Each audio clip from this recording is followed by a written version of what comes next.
How to avoid bicycle delivery on the Uber Eats app. So hello everyone, welcome back to our channel, The Solution Guy. In today's video I'm going to give you a couple of tips on how you can hopefully avoid bicycle delivery on the Uber Eats app. So make sure to watch the video till the end. Now sometimes maybe you order some kind of food and you go to checkout page, but then you receive your order very late and then you realize later that it was delivered via a bicycle. And how do you want to avoid those bicycle deliveries?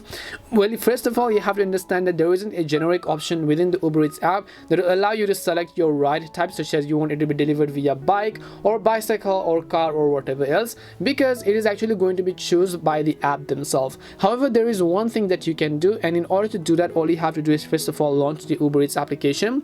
Go ahead and make sure to order your food as you do usually. In this case, I'm already on the basket tab, right? So once I go ahead and then order my food, I'm going to go to the checkout page basically. So I'll just select the option called go to checkout. It allows me to add complimentary dishes, but I'm not going to do that. I'll just select no thanks. And on the checkout page is where the most important thing lies. Now you can see that we do not have the option to choose our ride type, right? But in order to avoid bicycle delivery, you can see the option called add a delivery note. So instead of adding a delivery note over here, what we will actually enter over here is that under delivery options, you can see meet outside, meet at door or whatever. Select a delivery options and you can see add instructions.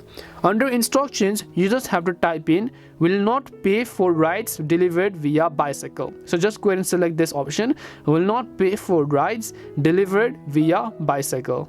So when you type this in, the rider who's going to accept your ride is basically going to be able to read this instruction, right? So when you type in will not pay for rides delivered by bicycle, the rider is most likely going to see it and they might think that this person is not going to pay, and then they will not accept the ride, and someone else who has a bike or a better vehicle is going to go ahead and then accept the ride for you, and then just hit the option called save and continue in this case. And hopefully this video helped you on how you can avoid bicycle delivery. Keep in mind that there isn't a generic option, but this is the only thing that you can do. Hope this video helped you in either way. If it did help you, then make sure to leave a like and subscribe to the channel. If you have any more questions, then feel free to leave them down. Thank you very much for watching and see you in the next video.